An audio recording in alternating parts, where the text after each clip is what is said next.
In this video, we are exploring the Miami culture. Now, people that belong to the Miami tribe are still living in Elkhart County today. This image here shows what they believe they would have looked like before they encountered Europeans and before they started trading furs with European groups. They are very important to this area's history, and that's what we're going to explore in this video.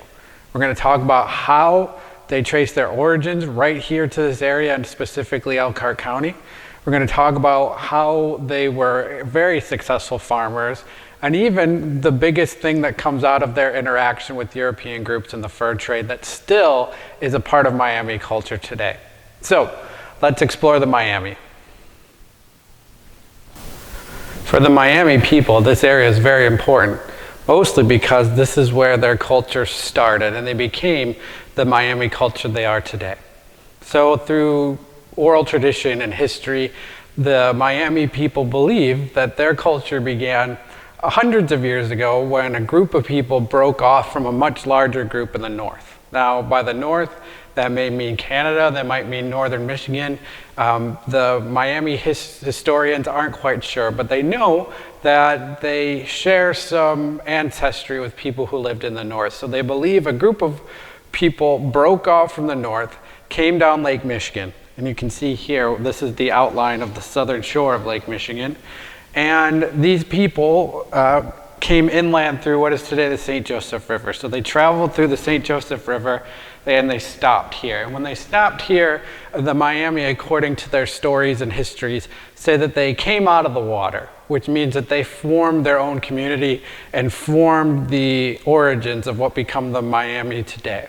So if you think about it, if you're starting your own culture, what would that mean for you? Well, for the Miamis, what it meant was when they came out of the water, they set up a community and they set up a village. They formed their own distinct language and they started to form their own traditions that would be passed down through generation and generation.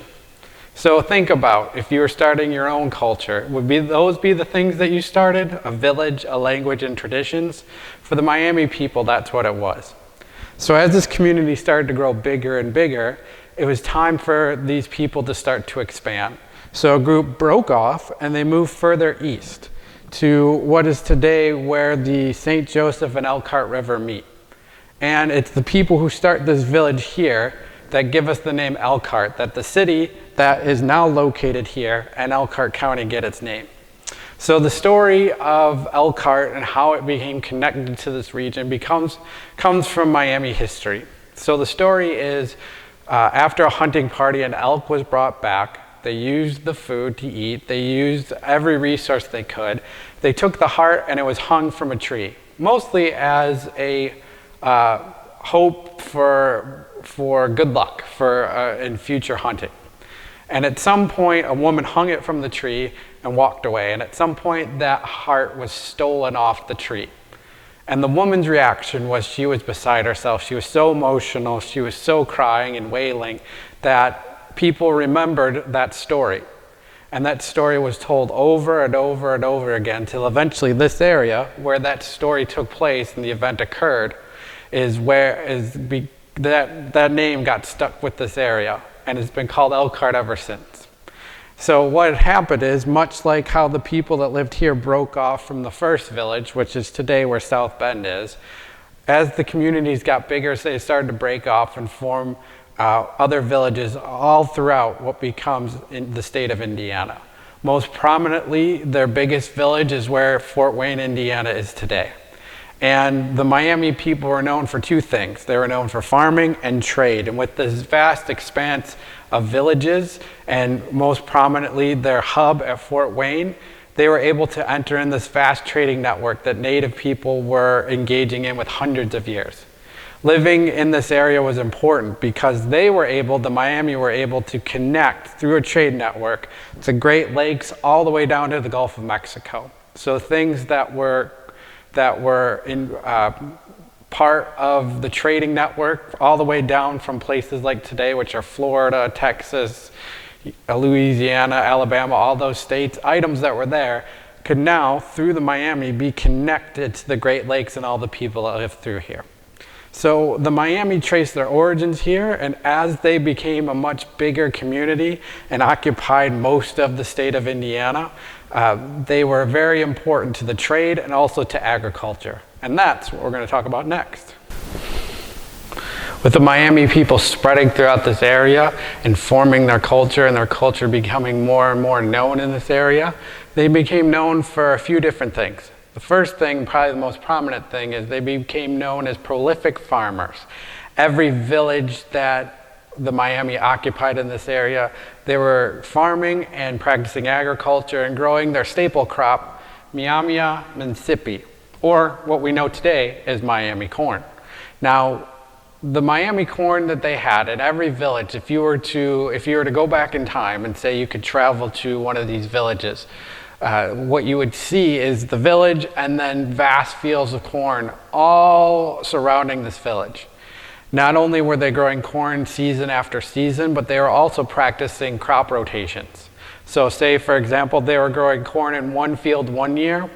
Well, the next season they wouldn't grow corn there, or they would move to another field, and that would allow the nutrients in the soil to replenish so that they could maximize how much corn that they were growing each year. Now, this growing of Miami corn, and the reason it was so special and became such a highly prized item in the fur trade and also with the native trade networks, was its color and also how it could be used for all different forms of cooking. So Miami corn was distinctive because it is white in color. So it's not like the yellow, or sometimes you might even think it's orange color that you might see corn when we buy it at the grocery store. It was white. So when people saw white corn during that time, they knew it was grown by the Miami people. The other thing was that the corn produced really fine flour. So when you were grinding it to make cornmeal, that flour is very fine and it made for excellent cooking. So that's why namesake became a very highly prized item to trade with. Now, this is where the Miami people become smart businessmen and women. They knew how widely desired this corn was. So they limited how people got it. Certain groups might only get a certain amount because they wanted to control who had it. So through the trade, they could demand more prices as it became more valuable, and they would only let so much go out to other communities at a time. So they were controlling who grew it. Now, there's some speculation amongst Miami historians that the Miami of that time, still wanting to limit who got this corn, actually would grind it before they would give it to some people. And if that's true, think about how smart business that is.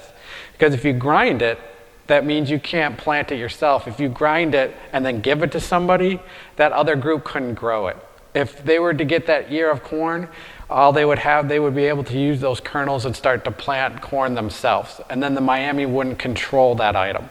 So it's believed that they were so smart and so intelligent when it came to trading and how they did business, is that they were restricting who got this.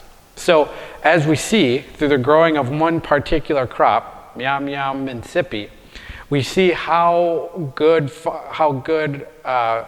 prolific the Miami were in farming, and also how smart they were when it came to trade and doing business with other groups. So when European groups, first the French, come onto Miami territory and explore this area that was the Miami homeland in the late 1600s, they start to trade with the Miami. So we start to see how this fur trade and this new group, the French, and bringing new items into the fur trade and trading with the Miami and other native groups and entering into this vast network that was already created, how it started to affect all these groups, but specifically the Miami. So much so that it affects them in a way that the Miami people are still using certain items today.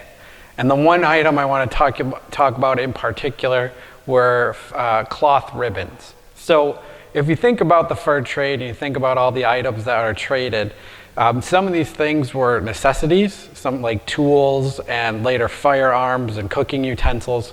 But sometimes things were traded for their looks or things because you wanted them. You might not necessarily needed them, but you wanted them. And for the Miami culture, when the Europeans, whether it was French in the beginning or later British or even Americans, when the Miami would trade with these groups, one of the things that they sought were ribbons. And Miami people became known for their ribbon work. They would take these ribbons, various different colors, and they would incorporate them into their clothing, into the bags that they created for all different types of things. And it really became an important part of Miami culture. Ribbon work still extends to Miami people today. So if you explored the current Miami population that lives throughout the United States, whether it's through their artwork, you always see incorporations of these ribbons. Most prominently, 3 specific colors you see: black, red, and sometimes white. So this ribbon work became a way that they were able to incorporate their clothes and in some cases dignify themselves from other Native groups. So for example, you might see a bunch of Native groups, whether it's Miami, Potawatomi, Shawnee, and all in one area. Say for example, when treaties were being negotiated, the Miami you could identify by some of this ribbon work. So it was very important and became a very important part of their culture, and it still is today. So to review, we've learned a little bit about the Miami. We've learned about how their origins of a culture trace back to Elkhart County, how they were very good farmers and very good business people, and how when the Europeans came here and started to trade with them and explore the Miami homeland, how the trading affected them in creating something that still is a part of their culture today. And that's the important thing that we want to conclude. Miami history did not end with the fur trade. There's a much longer history that still expands to today, where we have things like conflict, we have fighting wars against other European and later the American groups. We have the signing of treaties, their forced removal from this area during the 19th century. And from the 19th century on, it's been still a continuous history of rich and cultural enrichment and the building of traditions. And even today, we have a number of people who belong to the Miami tribe that live in Elkhart County. So their history hasn't ended, even though we think about Native history as ending when their people are removed, which they were forcibly in the 1840s. But the Miami history still continues today, and now you know a little bit of how it got started.